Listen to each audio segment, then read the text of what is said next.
George Whitten is a third-generation San Luis Valley regenerative rancher and owner of Blue Range Ranch.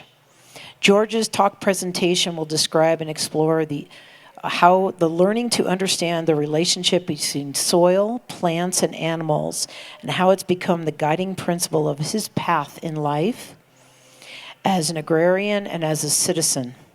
The San Luis Valley has a history of pastoralism that is still alive. The relationship between large undulations in soil has real potential to regenerate agriculture and perhaps the planet. And as he gets older, George seeks more and more whole solutions to whole problems. So please join me in welcoming George Whitten. Thank you. I think I'll move down here where I always like to be standing on the earth when I'm talking about the earth. And what I'd like to do today, I think, is take you from who I am today and where I started and where my family roots started. And one of the first thing I want to do is really honor the Lakota people who gave the blessing yesterday morning. That touched me deeply. Because I'm very aware of the people who came before us. And people are always saying, oh, you're third generation, you're fourth, In some ways, that's important, but in other ways, it's really not. Because we might have come here, but we've always been here in some ways. And so it's what I'm going to talk about today is pastoralism, not politics and generations necessarily. So currently I just took my first job in my life at the age of 70, 2 years ago. I never had a job in my life. I became the Regional Assistant Ag Commissioners for the Colorado Department of Agriculture, which is a job that's much different than I thought I would ever have. And I've been exposed to through that job exposed to industrial agriculture in a way that I've always resisted industrialized agriculture, and I've spent my life trying to create an alternative to that. But being a representative of agriculture to the rest of the community has been really enlightening for me in a lot of ways, and understanding that sector of the industry better it's been important. Doesn't mean I'm going to stop trying to change it, but it is important, and the people who live in that world are important. But I think I'd like to take you back. The reason I'm such a weird rancher and have turned out the way I am is because of where I was born, and I am so lucky to have been born in this place, in the way that I was. My grandfather came in 1893 from Iowa. He was an educated man and a teacher. And he came here to get in the sheep business. And he came out, and the first thing he did was the people that were here who were raising sheep were the Hispanic people who were here. They were part of Mexico before the Spanish-American War. And so those people still lived in the northern end of the valley and were very much an intact community. And he immersed himself in that community. And he worked with them, and over time he acquired his own sheep. And one of the old stories that I like to tell about my granddad is that he's very tight, he's kind of like me, kind of cheap. And he bought his sheep from an old Spanish sheep rancher who had thousands of sheep, but he bought his old ewes. So those are the ewes that couldn't go to the mountains anymore. And so he bought those old ewes, and they were good, and he kept them down on the valley floor, and he took care of them, and they raised 2 lambs apiece. And it was a good way to start with cheap animals to begin with, lower cost, and raise a lot of lambs. And so the next year he went back and he asked Mr. Espinosa, he said, do you have some sheep that maybe aren't quite as expensive? And Mr. Espinosa, he said, Mr. Whitten, already I sold you the cheapest sheep I got. So that's how he started. And he built a sheep ranch over time, and he had 3 children, one of which was my father, and the other one was Virginia Sutherland, who some of you may know, and then another brother who died young. And my father grew up with that herd of sheep, taking them into the mountains. And that was his life. And then he got sent off to World War II, and he was sent to the Pacific. And he came back from World War II a very damaged man. He never, never fully recovered. And then in the 60s, in the early 1960s, it was getting harder and harder to go into the mountains with the sheep. And that there is a term for that's called transhumance, where people go from a valley floor up into the mountains and then come back. And that happens all over the world in different regions. Where true pastoralism is a little more maybe, I think, like the Maasai, the people who live with their animals and migrate with their animals. And I want to tell you that right now the Maasai are under tremendous pressure by Saudi princes who are conducting safaris in Africa, and they don't want to see the Maasai, and for reasons of conservation, to save the elephants, they're killing the Maasai. And so pastoralism, it's kind of a hard thing to do because it takes so much land. Because you don't own land, there's no boundaries. It's about the land and the animals and the movement and the migration and moving through the landscape, living with these animals in a way that is completely symbiotic and has no carbon footprint. It's negative. So I'm trying in my life to emulate that as much as I can. And getting back to my father is that in 1969, the Forest Service finally denied him his sheep permits. And so he couldn't take his animals from the ranch into the mountains anymore. But I want to tell you a story about my first experience with that.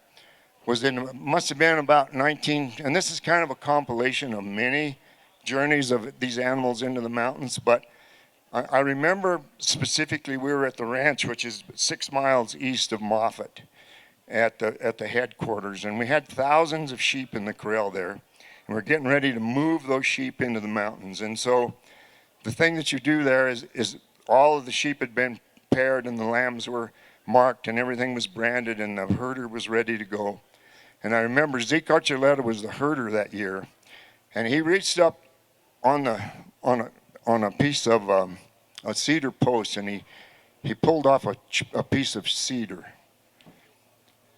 And he took out his pocket knife, and as the sheep went out of the gate, my father was counting those sheep, and he could count them 5 at a time as they went by, and every time he got to 100, he would go, 100! And Zeke would make a mark.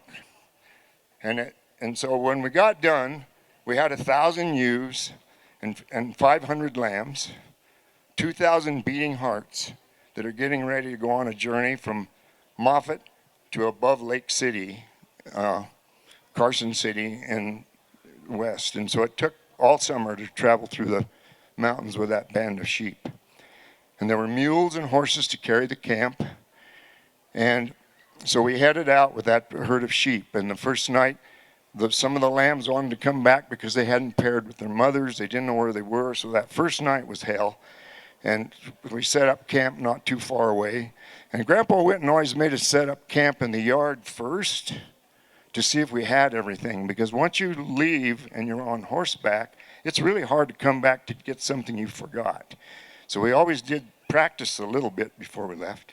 But anyway, the first night, and then the next night we were up in Tracy Canyon, and then the next we moved on through San Juan and over Moon Pass, and then all through the summer up through the Baldy and clear out on the Baldies above Creed and that country up in there with all these sheep. And every night is a different story. And so I remember I slept in the tent with the dogs, which I liked because it was warm.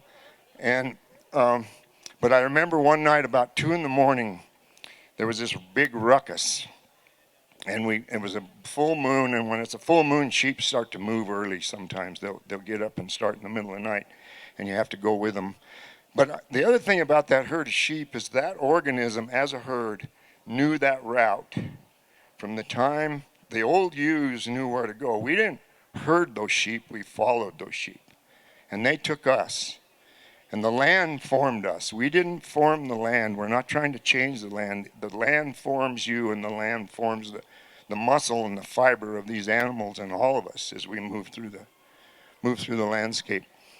And so in the middle of the night, there was this big ruckus, and I looked up, and there was another band of sheep coming over the hill, and there was no herder. They seemed to be kind of scattered and lost. And, of course, they mixed with our herd. So we had somebody else's sheep mixed with ours. So all of a sudden we had 3,000 or 4,000 head of sheep to take care of. And but we found a young herder who was with those sheep, and he didn't know where he was supposed to be, and he was lost. And I remember him specifically because he was missing 3 fingers and most of his hand, and he had one long, really long finger and a thumb. And he was from Mexico, and he didn't know where he was at. And so Zeke kind of took him in.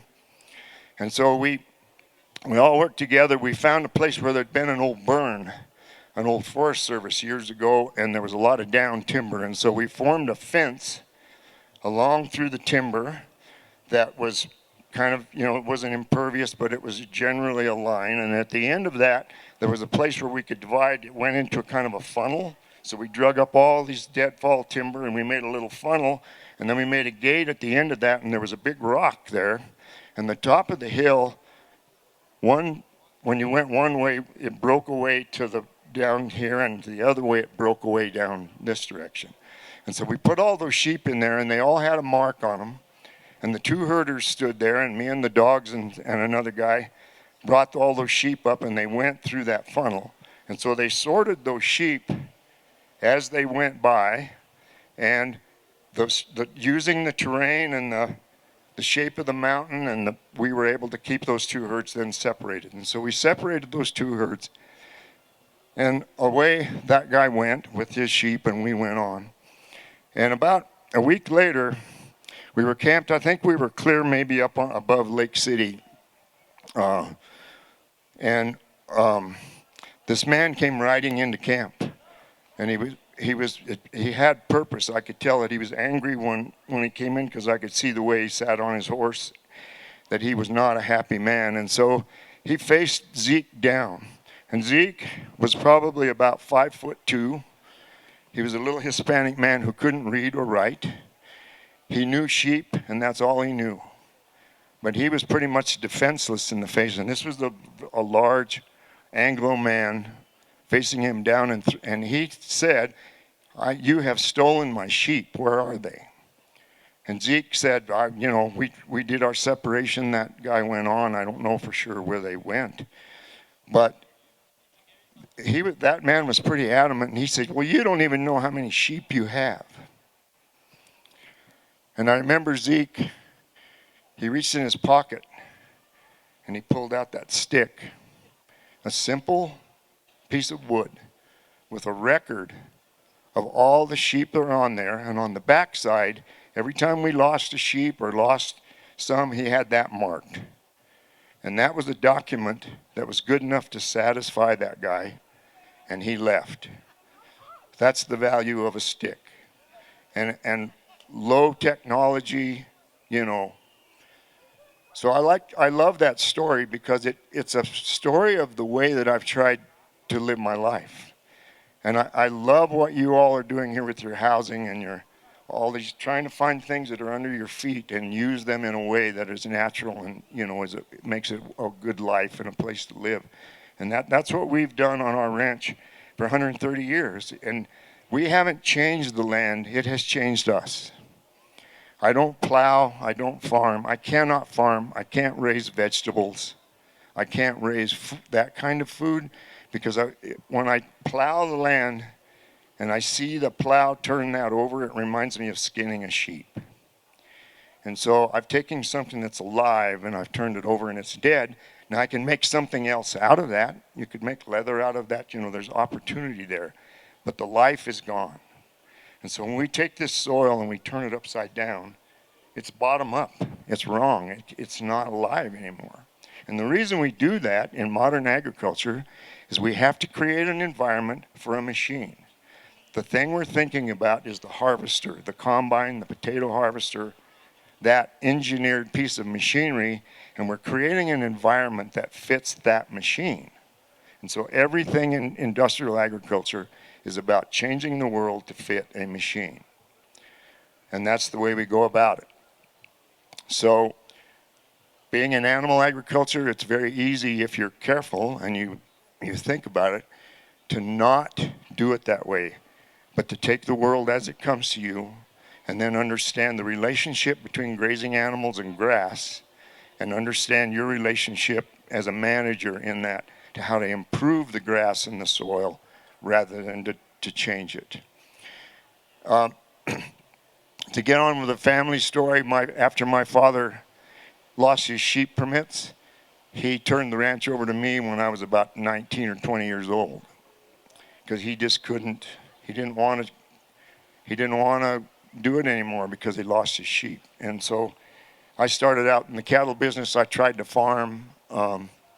My farming was poor because my heart wasn't in it, and I just couldn't do it. And along in the mid-'80s, I ran into a fellow by the name of Alan Savory, who was from Africa. Some of you may have heard of him. And I got to know him very well. I was one of his early people that, I studied under him for a long time.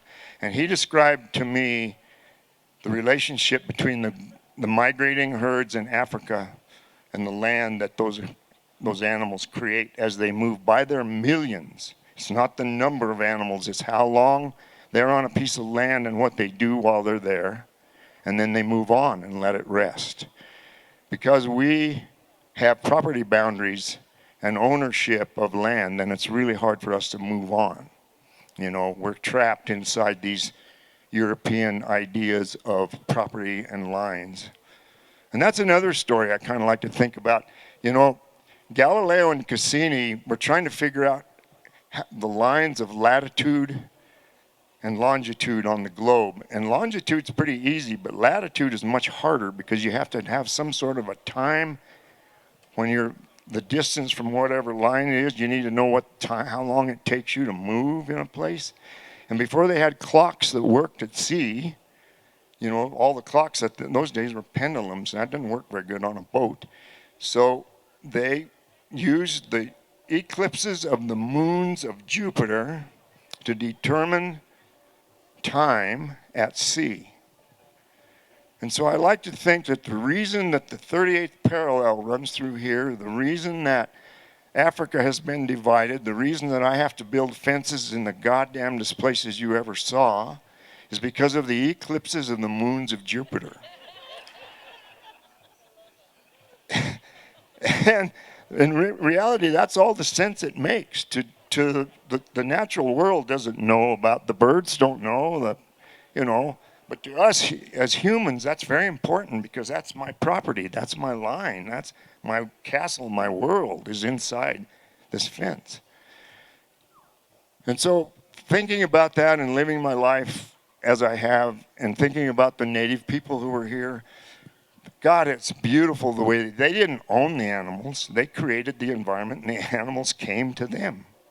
It was the absolute opposite of us pastoralists who move with the animals and live with the animals, where they created an environment to attract the animals and then they hunted them. And it's a beautiful way to do that, but that concept, of course, went away with colonization and, the lines of the moons of Jupiter. And so here we are today in this world. And so we've learned ways to be migratory. When we have drought, when we have something wrong, the one thing about being in the livestock business, you have to be at least as smart as your sheep or your cow, and you just go somewhere else. And so we migrate. I've ranched all over the Southwest. During drought, I have done a lot of revegetation projects. I've done all kinds of things. And currently we are, as you might know, in the San Luis Valley, we're looking at drying up a lot of acreage of irrigated industrial cropland due to the loss of water. And the efficiency of sprinklers. The thing about a sprinkler is it's very efficient. It doesn't use as much water, but it doesn't put anything back. So it's very extractive. And almost all agriculture now is about efficiencies, and those efficiencies almost always translate into less that's left for nature, because you can't afford to leave anything there for the birds and the bugs. You have to take everything. And so my job is to reverse that. And so we're working to take animals back into agriculture, primarily cattle and sheep. And so if we can reintroduce livestock to agriculture, I think we can change everything. If we took all the animals that are in the feedlots and put them in the cornfields and let them there'd be plenty of feed for the animals, and there'd also be a good soil to raise vegetables in a rotation. There's no reason why we can't do that. And we could raise a lot more animals with a lot lower carbon input and take the animals to where the feed is rather than hauling all the animals or all the feed to where the animals are. Just the trucking alone, if you think about how many truckloads of corn and whatever it takes to go into a feedlot to feed a pen of calves, where if those calves are out on the field where the corn came from, all of that trucking goes away. The manure distribution is good. You're building soil, and you're building a relationship between that microbiome of the gut of that ruminant and that soil, and they interconnect. And so there's no reason why we shouldn't be able to do that, except there is a huge industry of built up, of companies selling agricultural products that have to do with that whole thing. But that's my goal in life, is to see us go in that direction. And here in the San Luis Valley, we are doing that now. We're helping the potato farmers, especially organic potato farmers, rebuild their soil. Been doing that for a number of years. The Jones farm is, we always take our cattle to the Jones farm and help them rebuild their soil in their rotation of potatoes. But they know that when they dig those potatoes, that's the end of that soil, and then they have to start over. So that cycle of tillage we're trying to break that. So with that, maybe questions.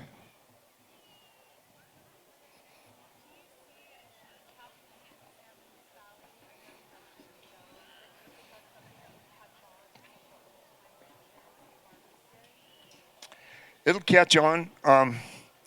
The question was, do I see it, the change coming in the farmers in the San Luis Valley, if that's catching on, using livestock? And yes, it is, and no, it's not. It just sort of depends. The people who have enough water, like have a lot of surface water, and they're doing fine, and they're raising potatoes every other year and making a lot of money doing that, they're not interested in trying to complicate their life with a cover crop and a bunch of cows, and it's just way beyond what they need to do, because they have a very simple, straightforward system that works as long as they have enough water. The people who are really doing it and have been doing it are the people on the eastern side of the valley who haven't had enough water for a lot of years, and they need to increase the water holding capacity of their soil, and they understand that organic matter hangs on to water much better. Then they're the ones that have been really the forefront, and and it's a matter of necessity, really.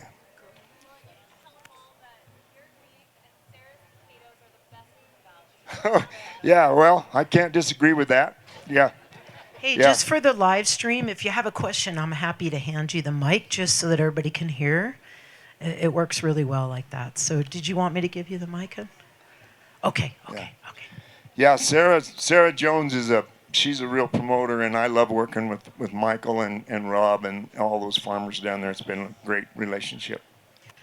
So that was similar to what I was going to ask, why aren't more of our local potato growers and ranchers doing the similar system that you're doing? And my other question is, are there enough cattle to graze on all the center pivots that are out there? Like, what's that ratio like? And what would move the needle to get these people? I mean, I know you've been doing this a long time, and it blows my mind that more people aren't copying your method. Well, what it comes down to is the fact that when that crop is available, under those center pivots as green feed, then we don't need it then. We need it in the wintertime when it's in the form of hay, or what what we do on those pivots is we cut the crop and just leave it in the field. And then we put a hot wire on the sprinkler and just move the sprinkler every day and let them have a certain amount so that the animals live on that field all winter. But we don't need that feed in the summertime. We have our green grass to grow, and I don't want to exchange I want my animals improving my soil on my ranch during the summer. And then in the wintertime, then it's very convenient for us to move those animals down in. And so but then once they turn it into hay, then they want money for it. And, everything is cost driven. Everything is, there's a bottom line on every one of these farms, and the inputs on those farms is incredibly high. And so they have to meet at least cover their input costs. And so cover crops and those kind of things, it's a long-term benefit. And if you're going to build soil and you're going to build organic matter and you're going to do that and then you're just going to plant potatoes and plow it up, then why go to the trouble in the meantime? So the harvesting of potatoes that's a terminal for the soil. That's terminal, and then you have to start over. All those microorganisms are exposed to the sun and the air. The carbon is released into the atmosphere, and so the way that we harvest is the reason why I don't know if potatoes will ever be sustainable. They just happen to be the most economically viable thing right now. However, they're losing about $4, $5 a hundredweight right now. So they were making a lot of money 2 years ago. Last year they're losing, and so those economics can change. And when economics change, and then the pressure is on to do something else, and that's when change happens.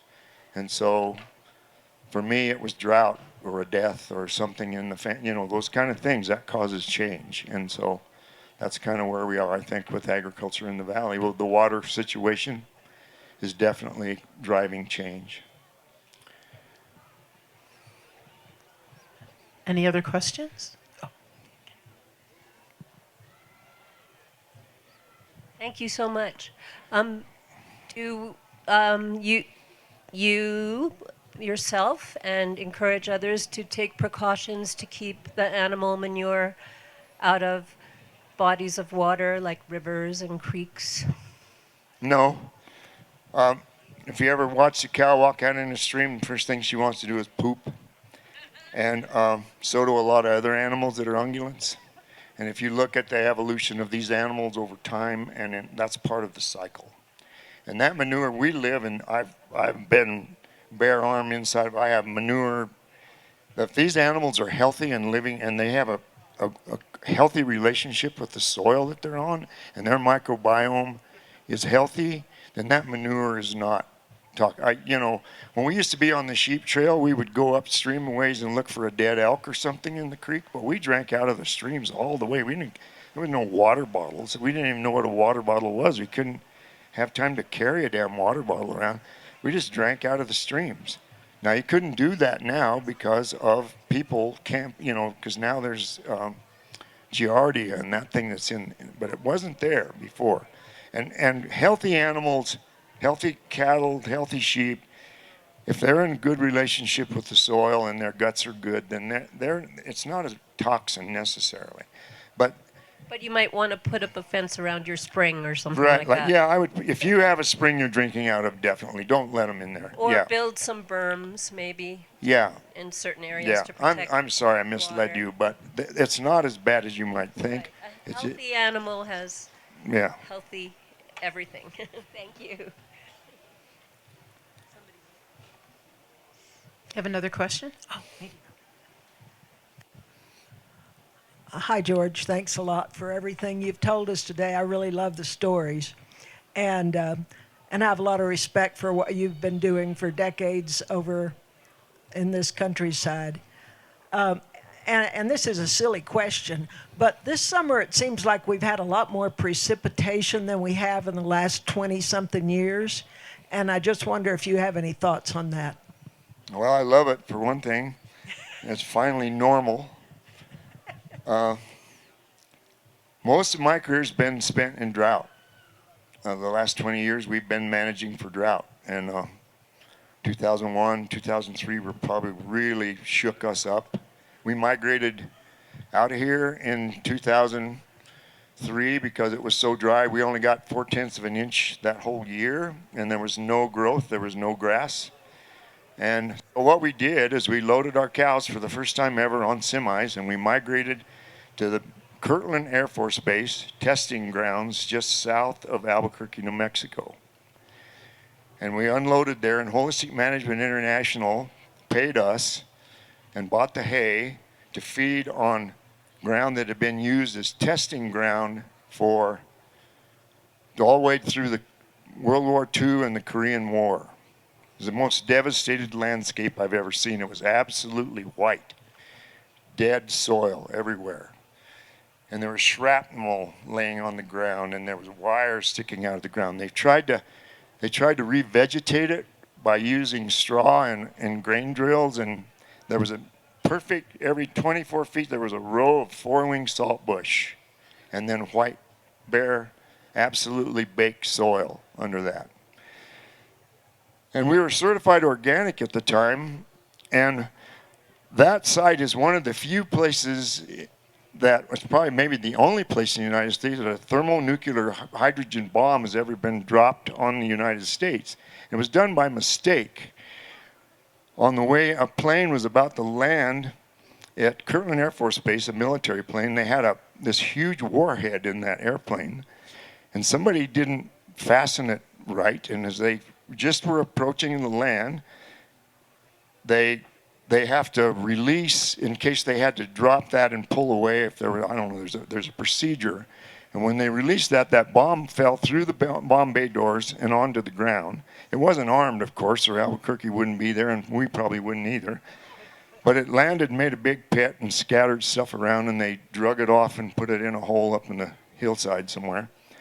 And so we were certified organic, but I was able to certify that as organic ground because it had been more than 3 years. That was in 1957. And we kind of stayed away from that site there. There was a plaque there that kind of denoted that it was a strange place. But what we did, getting back to the rebuilding of the soil, is that we hauled in hay, and we put our cows on an acre a day. We had 120 pairs, their cows and calves. We had 120 pair, and we built electric fence, and we put them on that, and we fed them more hay than they could eat every day. And so they had all the hay they could eat, and they trampled and pooped and urined and moved on. And so we did that an acre a day every day for all summer long, and we did that for 2 years. And at the end of that, we had 200 acres of ground that we had treated that was all green.